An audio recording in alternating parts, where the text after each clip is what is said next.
శ్రీ గురుభ్యో నమ. ఓం జ్యోతిషాంపతే నమ. ఆస్ట్రో టాక్ బై రాజన్ ప్రేక్షకులందరికీ కూడా నమస్కారం.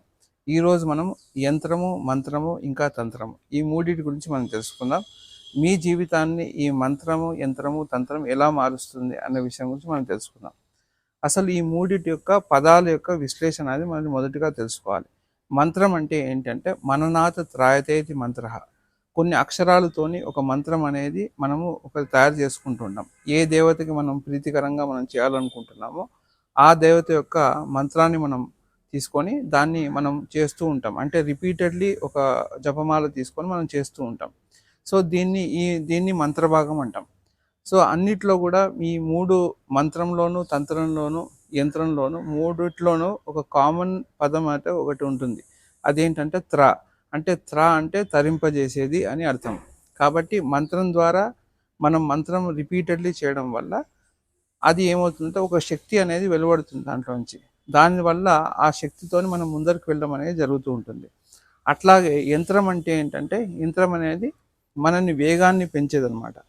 అయితే వేగాన్ని పెంచుకునే సౌకర్యంగా మనం యంత్రాలు అనేది తయారు చేస్తాం. అదేంటి, ఒక జియోమెట్రికల్ స్ట్రక్చర్ అనేది దానికి ఉంటుంది. సో అది ఏం చేస్తుందంటే మన వేగాన్ని పెంచేటట్టుగా ఈ మంత్రము దానికి ఒక ఫ్యూయల్ లాగా. ఇప్పుడు ఒక వాహనం తీసుకుంటే, ఒక వాహనం అనేది మీరు యంత్రంగా తీసుకుంటే దాంట్లో ఈ ఫ్యూయల్ ఏదైతే వేస్తామో అది మంత్రంలాగా పనిచేస్తుంది. అయితే ఇప్పుడు వాహనం నడవడానికి ఎట్లాగైతే మంత్రం అవసరం ఉంటుందో దానికి తోడుగా ఒక తంత్రం కూడా అవసరం ఉంటుంది. తంత్రం అంటే మనం ఫాలో అయ్యే ప్రొసీజర్. ఇప్పుడు ఒక మంత్రం మనం తీసుకుంటాం, ఒక యంత్రము తీసుకుంటాం, కానీ దానికి చేయవలసిన ప్రక్రియ కొంత ఉంటుంది. ఎందుకంటే ఆ యంత్రం పనిచేయడానికి కొన్ని తంత్ర భాగం అవసరం ఉంటుంది. తంత్రం అంటే ప్రొసీజర్. అంటే ఆ ప్రొసీజర్ ఏంటంటే, ఇప్పుడు ఒక యంత్రాన్ని తీసుకున్న తర్వాత దానికి ఒక మంత్రం అంటూ ఉంటుంది. ఆ మంత్రాన్ని మనం జపిస్తూ ఉంటాం. దానికి కొన్ని డైరెక్షన్స్లో కూర్చొని చేయాలి, ఈ ఆసనం మీద చేయాలి, ఈ మంత్ర జపంతో చేయాలి, ఈ వేళలో చేయాలి, ఈ సమయంలో చేయాలి. ఇవన్నీ కూడా చాలా ప్రొసీజర్స్ అన్నీ ఉంటాయి. ఈ ప్రొసీజర్ అన్ని తెలిపేదే మనకి తంత్ర భాగం అనమాట. కాబట్టి ఈ మంత్రము, యంత్రము, తంత్రము ఇవన్నీ కూడా డిఫరెంట్గా కనిపించినా కూడా ఇవన్నీ కూడా ఒకటే.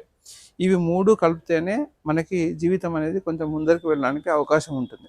అయితే ఇది ఎప్పుడు వాడాల్సి వస్తుంది, మంత్రమైన, యంత్రమైన, తంత్రమైన, ఇవి ఎప్పుడు వాడాలి మన జీవితంలో అన్నప్పుడు, మనము ఒక దగ్గర స్టక్ అయిపోయాం అంటే మనము ముందరికి వెళ్ళలేకపోతున్నాం, మనం అనుకున్న పనులన్నీ కూడా డిలే అవుతున్నాయి, లేకుంటే మనము ఇంకా బాగా ఎదగాల్సిన వాళ్ళం మనం ఎదగలేకపోతున్నాము అన్నప్పుడు ఏమవుతుందంటే, మనకు మన జాతక రీత్యా ఏదైతే యంత్రం అవసరం పడుతుందో అది మనం తీసుకోవాల్సి ఉంటుంది అనమాట.